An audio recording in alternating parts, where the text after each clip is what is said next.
Sejujurnya, salah satu jenis ceramah yang paling saya tidak senangi adalah nasihat pengantin. Saya paling tidak senang diundang ceramah nasihat perkawinan. Kenapa? Setiap saya melihat pengantin baru, rasanya saya mau pengantin lagi. Nah, ibu bapak, saudara-saudara sekalian, karena yang menikah ini adalah adik saya, adik ibu yang beda ibu, beda bapak. Andai saja saya tidak bersaudara hanya karena tidak dilahirkan oleh perut yang sama, tapi dalam prinsip-prinsip kehidupan persaudaraan rasanya saya adik saya. Makanya saya datang di tempat ini. Pun bapak ibu kalau melihat ceramah-ceramah saya di YouTube, itulah karyanya si Ali. Di sini dipanggil rupanya VJ. Saya panggilnya Ali. Ya, ibu bapak, saudara-saudara sekalian. Kesempatan ini saya ingin sampaikan beberapa nasihat. Bukan nasihat ustadz, tapi nasihat agama. Yang pertama, kedua mempelai. Menikah, luruskan niat. Umumnya anak muda menikah dia bayangkan tempat tidur. Kalau tempat tidur kau bayangkan untuk menikah, maka siap-siap kau kecewa. Kenapa? Nikmatnya itu hanya sementara. Begitu sebentarnya yang namanya tempat tidur, maka disebut bulan madu. Tidak dikatakan tahun madu. Karena sebentar saja. Maka Nabi katakan nikahilah seseorang karena 4 hal. Yang pertama, nikahi kalau dia laki-laki, Ali, nikahi dia karena kecantikannya. Ini penting cantik. Kenapa? Hampir 24 jam di depan kita. Baru bangun dia. Mau tidur dia lagi di depan kita. Mau makan ada lagi nih di depan kita. Pulang kantor dia lagi. Jadi kalau jelek, cepat kita bosan. Maka penting itu cantik. Ternyata cantik tidak boleh menjadi ukuran utama. Kenapa? Cantik ada batasnya, bahkan zaman digitalisasi sekarang ini bisa jadi cantik di YouTube, cantik di Instagram, cantik di Facebook, ternyata aslinya hancur. Kenapa? Ada kamera 360. Putih mukanya, hitam lehernya. Cantik memang dia kalau di Facebook, tapi ketika diketemu aslinya jelek. Maka kecantikan ada batasnya. Okelah original kecantikannya. Sweet 17 kok cantik, 20 tahun kok cantik, 17 tahun kok cantik, tapi balik itu angka 17. 71 masih cantik, enggak lagi. Biar kau pakai dandanan apa kalau sudah keriput hancur itu cantiknya. Ya, yang kedua kata Nabi, nikahilah dia karena keturunannya. Wajib kita lihat keturunannya. Tapi ternyata tidak boleh jadi prioritas. Kenapa? Ada orang bapaknya Nabi, anaknya pengkhianat. Anaknya Nabi Nuh. Ada orang bapaknya pengkhianat, anaknya jadi Nabi, Ibrahim alaihissalam. Boleh melihat keturunannya, tapi tidak boleh menjadi prioritas. Kenapa? Karena ada orang bapaknya ulama, anaknya jadi penipu. Yang ketiga kata Nabi, nikahilah seseorang karena kekayaannya. Penting ini kekayaan. Itulah orang Bugis katakan, komelo komat bene, mita ko irong kayu mau decengi. Kalau kau mau menikah, lihat kamu apa yang kamu bisa hidup di situ. Tapi ternyata tidak boleh jadi prioritas. Kenapa? Harga diri seorang laki-laki, jangan kau gantungkan hidupmu sama mertuamu. Insyaallah kalau orang Bugis tidak. Bapak saya sempurna sampaikan kepada orang tua mempelai, insya Allah bapak tidak dikecewakan oleh saudara Ali. Setahu saya yang selihat secara kasat mata, langka juga laki-laki seperti Ali. Punya prinsip hidup, jujur, dan jangan coba-coba kalau mau dibilang bohong, insya Allah tidak akan bapak temui di situ. Prinsip hidup yang paling penting bagi laki-laki adalah tegas. Ketika dia punya ketegasan, punya prinsip hidup, insya Allah anaknya bapak akan dilindungi. Yang keempat, kata Nabi, nikahi karena agamanya. Bertanya mahasiswa saya di Unhas, Ustadz kenapa agama nomor 4? Mestinya kan nomor 1. Jangan salah paham. Agama betul nomor 4, tapi dia tidak titik di situ. Koma. Utamakan agamanya, karena dengan agama kau dapat semuanya. Mendapat perempuan yang cantik, keturunan baik-baik, anak orang kaya, penghafal Quran, rasanya kalau ada 100 cewek belum tentu ada 1. Ada yang cantik mukanya, hancur akhlaknya. Ada yang akhlaknya baik, mukanya kesurupan. Jadi untuk cari sempurna ini sangat jarang. Kalau ada perempuan di Dumai ini, ya sudahlah cantik, anak orang kaya, keturunan baik-baik, hafal Quran, kalau ada tunjukkan saya juga masih mau. Iya kan? Sangat susah. Maka Nabi katakan utamakan agamanya. Dengan agama, insya Allah mukanya tidak cantik, tutur kata dan akhlaknya mempercantik itu. Dia tidak kaya tapi akhlaknya baik. Dengan akhlak baik memperkaya dirinya. Dia tidak terlalu keturunan baik-baik tapi dia sendiri yang baik agamanya. Maka dia akan memperbaiki keluarganya. Nah ibu bapak, kita kan mau semuanya. Saya pernah rasakan Pak. Saya dulu sebelum menikah 7 tahun saya sengsara cari istri. Saya cari yang tinggi karena saya pendek. Begitu saya dapat cewek cantik, putih, bersih, tinggi. Saya bilang sama teman saya, enaknya jadi istri ini memperbaiki keturunan. Dia dengar rupanya, dia balik sama saya. Iyo, kau rusak keturunanku. Saya cari yang tinggi. Saya cari yang kerja, saya cari yang cantik, keturunan baik-baik. Tidak dapat-dapat. Akhirnya saya luruskan niat saya. Ya Allah, saya cari penghafal Quran. Alhamdulillah saya luruskan niat saya. Dapatlah yang baik, penghafal Quran, keturunan baik-baik, cantik juga. Bahkan saya waktu mau menikah, saya tidak pernah melihatnya, tidak pernah tahu, tidak pernah lihat fotonya. Hanya sekali saya ketemu ibunya, hari Ahad saya ketemu, Jumat saya pergi melamar. Begitu saya lamar, dia bilang ibunya, Alhamdulillah, memang saya ketika haji umroh, saya nasar siapapun yang lamar anakku kalau baik agamanya, saya terima. Dalam hatiku aman, masuk gigi 1. Aman. Alhamdulillah. Maka adik-adik ini yang masih jomblo-jomblo fisabilillah, kalau kau mau menikah jangan lihat cantiknya. Jangan lihat keturunannya baik-baik. Jangan lihat itu saja. Tapi utamakan agamanya. Karena dengan agama kau akan dapat semua-semuanya. Nih ya. Yang kedua nasihat buat pengantin. Ya. Nasihat buat pengantin. Besok-besok kalau kau mau bahagia, rumusnya adalah birrul walidain. Muliakan orang tua. Muliakan orang tua. Maka Dinda Ali, selesai kau nikah ini, nasihati istrimu baik-baik. Saya selesai nikah, saya bilang sama istri saya, boleh kau marah sama saya, boleh kau maki-maki saya, boleh kau hina saya, boleh kau lempar kepalaku, yang penting tidak kena. Satu yang tidak boleh, jangan kau pernah hina orang tuaku. Sampaikan itu. Ya. Karena kadangkala ada suami durhaka sama orang tuanya gara-gara istrinya yang tidak bisa menerima takdir orang tuanya. Tuh, camkan baik-baik. Tidak ada kebahagiaan dalam rumah tanggamu kalau orang tuamu kau hina. Tidak ada kebahagiaan dan berkah Allah dalam rumah tanggamu kalau orang tuamu kau tidak servis baik-baik. Tidak usah kau cari muka sama wali kota. Tidak usah kau cari muka sama keluargamu yang anggota DPR. Tidak usah kau cari muka sama keluargamu yang pejabat. Kau mau bahagia, muliakan orang tuamu. Maka prakteknya, datang orang tuanya Ali, PJ, maka berikan kalau ada rezeki, si Vina yang datang. Bu, Pak, ini ada duit 50.000. Allah tidak lihat nilainya. Allah tidak lihat banyaknya. Yang Allah lihat adalah niatmu untuk memuliakan orang tua. Orang tuanya Vina yang datang, Ali yang maju. Nah, Bu, ini. Jangan malah sembunyi-sembunyi.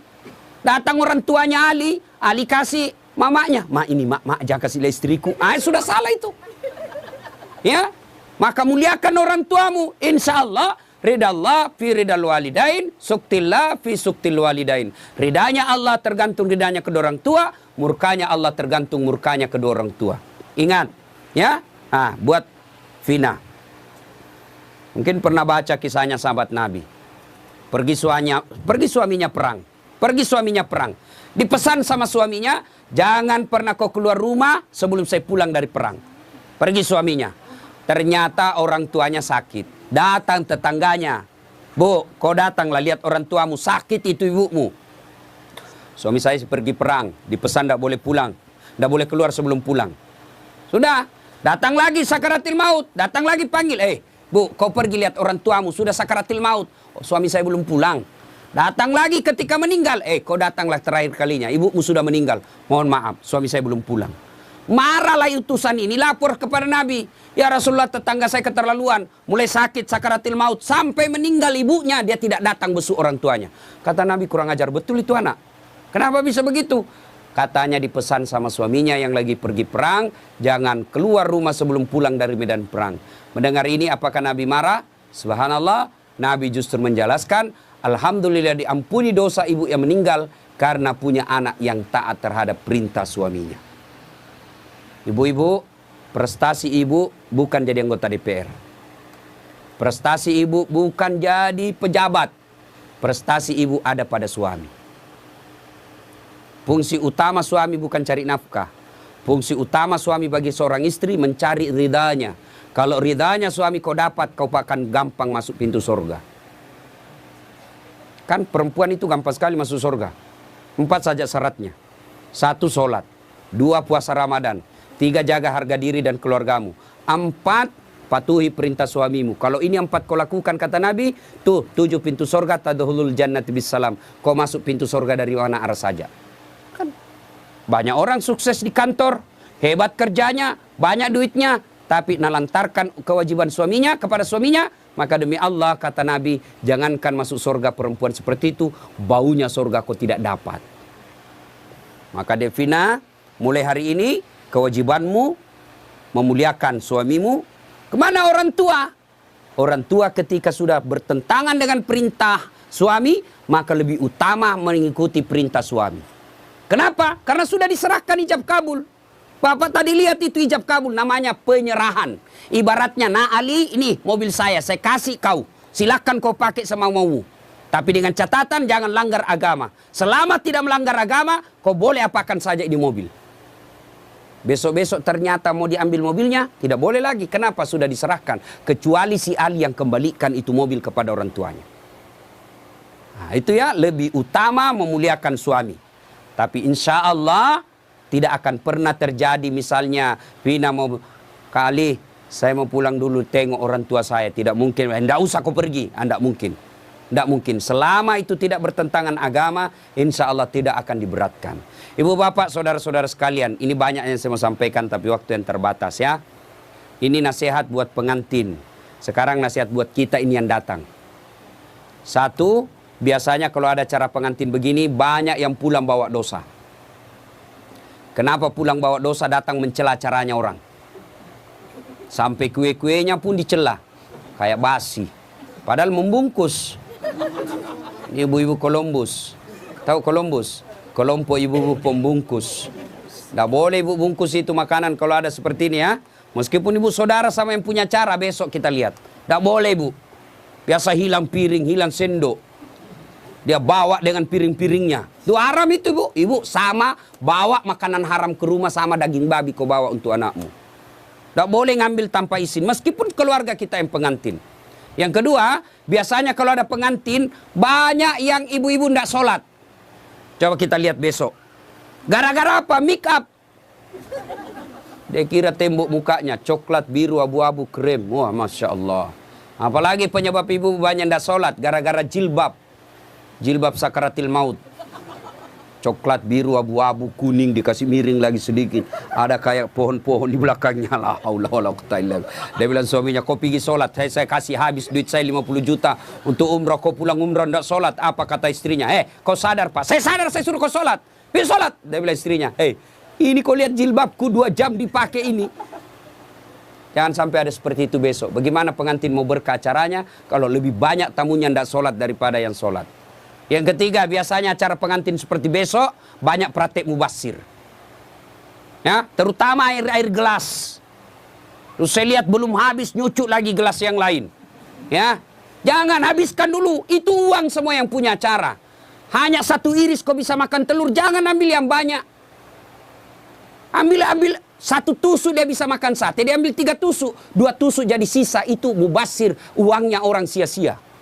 Lebih kau nambah daripada kau ngambil banyak-banyak. Ada juga orang pengantin, pergi pengantin itu kayak porsi mengamuk diambil. Besar betul, tinggi betul piringnya, tidak habis juga. Lebih ekonombo, tidak ada yang suruh nombor Ustaz, ya suruh sendiri. Saya biasa kalau sedikit aja dulu saya ambil, ternyata enak, baru saya bilang Ustaz, tambah Ustaz, mari. Coba, jangan sampai kita buang-buang, itu mubasir. Yang keempat, biasanya kalau ada acara pengantin seperti ini, besok kita lihat, biasa banyak tersinggung pulang. Kenapa tersinggung pulang? Merasa tidak dilayani. Ya, jauh-jauh saya dari Pekanbaru, habis duit saya pesawat, sampai di sini tidak diurus dengan baik. Tidak mungkin yang punya acara melayani ibu sepenuh hati. Kenapa? Ya jamaahnya banyak, tamunya banyak, jadi kita ngerti aja. Sampai ada yang pulang ngambek, nggak mau lagi saya ke sana. Kenapa? Setengah mati saya jauh-jauh, pakai baju baru, nggak kena syuting. Gara-gara syuting dia ngambek. Nah, ibu bapak, saudara-saudara sekalian. Nah, akhirnya adik Vina dengan PJ, kamu akan mengalami nanti geger budaya. Ya, persentuhan budaya yang berat. Itu pasti ada konflik, pasti. Ya, kalau tadi selama kau pacaran semua yang enak-enak. Ngomongnya iya kak, iya Dinda, hati-hati ada batu. Itu waktu pacaran. Salam sayang selalu, itu waktu digoda. Tiap malam video call, ya sayangku. Sudah ada anakmu 2 mulai aslinya keluar. Jatuh istrinya, di mana kau simpan matamu dong? Itu kalau mulai asli. Budaya ini akan ikut menentukan. Saya lihat tadi kalau budaya tadi apa itu berbalas pantun. Saya bilang kalau di Sulawesi tidak jadi pengantin kalau begini. Tidak ada yang bisa balas-balas pantun. Ternyata ya inilah budaya. Maka kuncinya adalah sabar. Ya, ketika terjadi konflik dalam rumah tangga 2 rumusnya. Ibu-ibu dengar ini. Ya, ini pengantin-pengantin baru juga kita semuanya. Ada yang baru 10 tahun, ada baru 2 anaknya. Pengantin baru juga namanya ya. Ketika ada masalah, ini kesalahan kita ibu-ibu banyak apa? Ada masalahnya curhatnya di Facebook. Ada masalahnya curhatnya di WhatsApp. Dia berdoa tapi di medsos. Ya Allah lindungi suamiku. Ya Allah bukakan rezekinya suamiku. Sibuk betul itu Tuhan mau baca statusmu. Ketika ada masalah kata Allah dalam Al-Quran, ada masalahmu, suamimu nakal, suamimu selingkuh. Tidak usah curhat sama orang lain. Ini ibu-ibu gampang betul dia curhat sama tetangganya. Ngapain kau cerita masalah rumah tanggamu ke tetangga? Besok-besok ada Vina bertengkar sama suami, jangan terlalu cepat cerita sama orang tua. Langsung kau curhat sama orang tuamu, kau telepon menangis-nangis. Besok 2 minggu kemudian akrab lagi. Apalagi kau sudah ungkap semua kejelekan suamimu. Tidak usah. Ada masalahmu, kata Allah, ista'inu bisabri wassalah. Sabar, perbaiki solatmu, saya yang selesaikan masalahmu. Bagaimana itu sabar? Aplikasinya. Alladzi idza asabatu musibah qalu inna lillahi wa inna ilaihi rajiun. Saya tidak sangka istriku begini. Saya tidak sangka suamiku begini. Saya tidak sangka mertuaku begini. Tapi itulah jodohmu. Maka lebih kau ucapkan inna lillahi wa inna ilaihi rajiun. Banyak rumah tangga yang akhirnya hancur gara-gara terlalu cepat curhat sama orang lain. Curhatnya lebih parah di medsos. 500 temanmu di medsos. 500 yang tahu rahasia keluargamu. Tidak usah kau cerita sama orang lain. Tidak mungkin dia cerita saya Ustaz. Dia masih sepupu saya. Siapa yang menghalangi Nabi dakwah awal-awalnya? Abu Sufyan. Siapa itu Abu Sufyan? Sepupu 1 kalinya Nabi. Tidak mungkinlah dia cerita saya Ustaz. Dia masih saudara saya. Siapa yang dorong Nabi Yusuf masuk ke sumur? Saudaranya. Tidak mungkinlah dia begitu. Dia makcik saya, dia pacik saya, saudara bapak saya. Siapa? Abu Lahab. Saudaranya bapaknya Nabi. Jadi barangkali ketika kondisi normal rumah tanggamu, tidak ada yang sentimen. Tapi ketika kondisinya lain dari yang biasa, dia lihat rumah tanggamu bahagia. Dia lihat rumah tanggamu kaya. Dia miskin saudaramu. Saudara sekandung. Belum tentu dia baik. Ada namanya dengki. Ini setan masuk. Dia hasutlah kau.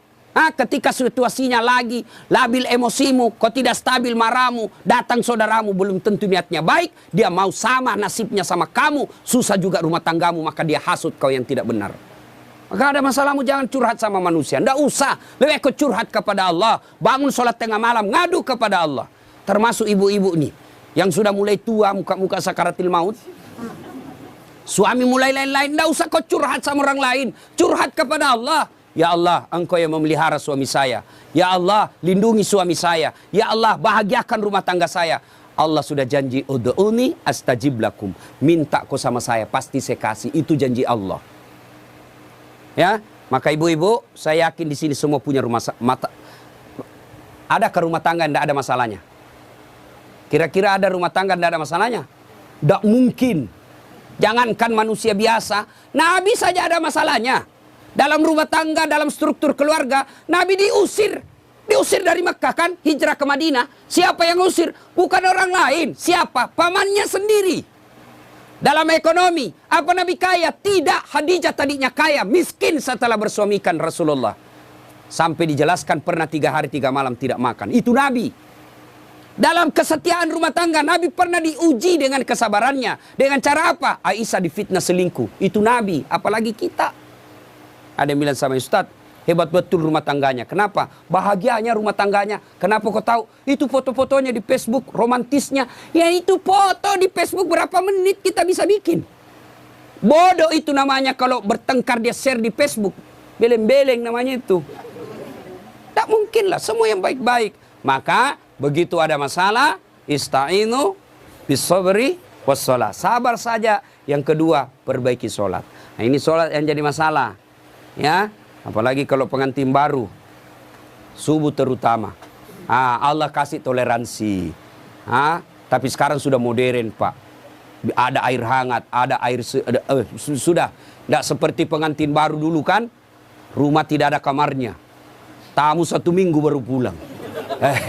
Bingung kita, Pak. Mau cari kamar tidak ada. Malu-malu lagi. Kamar mandinya dibawa pula. Mau mandi dilihat jauh orang basah kepala. Tidak enak. Sekarang aman. 1 kamar sudah ada kamar mandinya di dalam. Pun kalau kenapa malu? Kenapa mesti malu? Ini sudah halal. Ya. Nah, ibu bapak, saudara-saudara sekalian, banyak yang ingin saya sampaikan tapi waktu yang terbatas. Ada yang saya lupa satu lagi. Adinda Ali, besok-besok kalau marah jangan gampang bilang talak. Ini dengar semua laki-laki. Ya, marah jangan gampang bilang talak. Misal kau bertengkar langsung kau bilang saya talak kamu, jatuh talak 1. Artinya masih boleh campur. Damai malamnya masih boleh campur. Tapi ketika kau bilang saya talak kamu, 5 menit kau banting pintu saya talak kamu, jatuh talak 2. Artinya kamu tidak boleh campur sebelum nikah ulang. Panggil 2 saksi, ibu bapaknya, ada mahar, ijab kabul, baru boleh campur. Nikah ulang. Kalau kau tidak nikah ulang campur, sama hukumnya kau berzina. Bagaimana kalau dia saya talak kamu? 5 menit kau saya talak betul kau. Keluar dari rumahnya dia, banting pintu, saya talak kau cilaka. Jatuh talak 3. Artinya apa? Harus cerai dulu baik-baik. Lalu dia nikah dengan dia menunggu 3 bulan. Lalu menikah dengan laki-laki lain. Ternyata tidak cocok, dia cerai dengan laki-laki tersebut. Kau harus menunggu lagi 3 kali haid, baru kau nikah kembali. Hati-hati bilang talak. Bagaimana kalau perempuan bilang talak? Talaka, talaka, talaka, talaka, talaka, talaka. Biar sampai di atas pantatnya. Kenapa hak talak ada pada laki-laki, bukan sama perempuan, ya? Maka bapak ibu yang gampang-gampang, ibu bapak-bapak yang gampang marah, jangan kau gampang bilang talak. Marah bagaimanapun jangan bilang talak. Kalau dia bilang istrimu antar, kasih kembali saya ke rumahku. Oke, saya kembalikan kau ke rumahmu, saya ikut ke mertuaku. Anda jangan masalah seperti itu, ya. Besok-besok Ali cari harta, jangan menghalalkan segala cara. Tapi insya Allah, saya tahu betul ini PJ atau Ali sangat disiplin dalam soal halal atau haram. Insya Allah. Demikian, mudah-mudahan ada manfaat. Sebelum kita akhiri, mari kita kirimkan suratul Fatihah kepada Rasulullah Muhammad SAW. Khasiat dan keutamannya kita ikhlaskan untuk kedua mempelai. Mudah-mudahan menjadi keluarga sakinah mawaddah warahmah, diperkumpulkan bukan cuma di dunia, tapi insya Allah sampai di akhirat kelak. Bila hadatin Nabi Mustafa Muhammad SAW. Al-Fatihah. Bismillahirrahmanirrahim.